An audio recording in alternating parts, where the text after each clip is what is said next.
사랑하는 성도 여러분, 오늘도 하늘의 소망을 붙들고 복된 하루를 살아가시기를 예수님의 이름으로 축복합니다.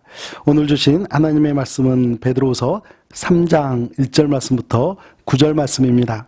오늘 주신 말씀의 제목은 재림이 더딘 것이 하나님의 사랑입니다. 네, 우리가 살아가고 있는 이 종말의 시대에는 하나님의 말씀에 대한 도전과 대적이 더욱더 강력해지고 있습니다. 이럴수록 우리 그리스도인들은 더욱더 분명한 재림신앙을 가져야겠습니다. 베드로는 다시 한번 베드로 후서를 쓴 목적을 우리들에게 상기시켜주고 있습니다. 2절 말씀입니다. 곧 거룩한 선지자들이 예언한 말씀과 주 되신 구주께서 너희의 사도들로 말미암아 명하신 것을 기억하게 하려 하노라. 아멘. 선지자들이 예언한 말씀과 구주께서 사도들로 명하신 것은 구약 성경과 신약 성경 모두를 이야기합니다. 베드로는 왜 우리들에게 하나님의 말씀을 기억해야 한다라고 가르쳐주고 있을까요? 그것은 우리의 영원한 생명이 달려있기 때문입니다. 우리가 예수님을 나의 구세주로 영접하면 우리의 영생은 보장이 됩니다. 그리고 이 땅에 사는 동안 영생을 소유한 사람답게 영적인 성장을 이루고 하나님의 영광을 위해 살아갈 수 있어야 하죠. 우리 3절 말씀과 4절 말씀을 보겠습니다. 먼저 이것을 알지니 말세에 조롱하는 자들이 와서 자기의 정욕을 따라 행하며 조롱하여 이르되 주께서 강림하신다는 약속이 어디 있느냐? 조상들이 잔 후로부터 만물이 처음 창조될 때와 같이 그냥 있다 하니, 말세에는 등장하는 인물이 있습니다. 예수님의 재림의 약속을 비웃고 우리 그리스도인들의 신앙생활을 조롱하는 사람들이죠. 이들이 주장하는 것은 종말이 없다는 것이죠. 기껏해야 100년도 살지 않는 짧은 인생을 살면서 만물은 변하지 않는다라고 주장하는 것입니다. 그러나 성경은 그들을 가리켜 하나님의 말씀으로 된 것을 일부러 고의적으로 잊으려 하는 사람들이라고 지적을 합니다. 우리 7절 말씀을 보겠습니다.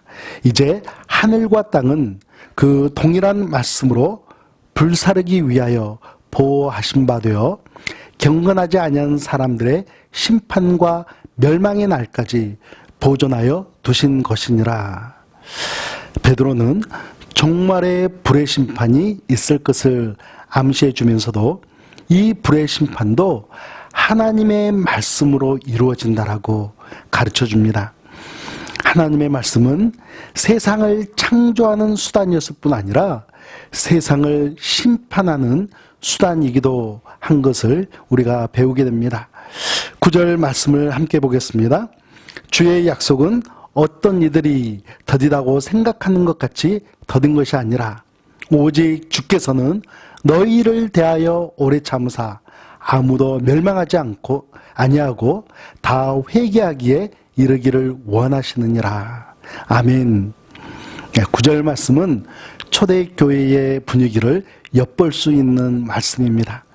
초대교회 성도들은 예수님의 재림이 내일 있을 것처럼 소망을 품고 신앙생활을 했었던 것이죠. 예수님의 재림이 당장 이루어지지 않는 것은 하나님께서 택하신 백성들이 회개하고 구원을 얻도록 하기 위한 하나님의 배려, 하나님의 사랑입니다.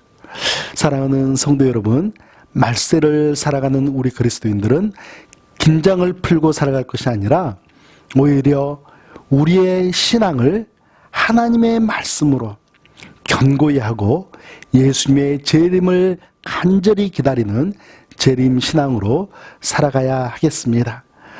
이러한 복된 인생을 여러분과 제가 살아가기를 원하며 예수님의 이름으로 축복합니다. 우리 함께 기도하겠습니다. 우리를 구원하여 주신 은혜의 하나님, 예수 그리스도를 통하여 믿음을 허락하여 주시고 하나님의 자녀 삼아 주셔서 감사를 드립니다.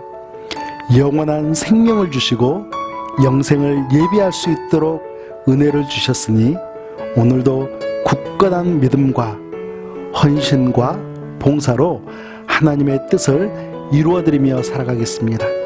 예수님의 이름으로 기도합니다. 아멘.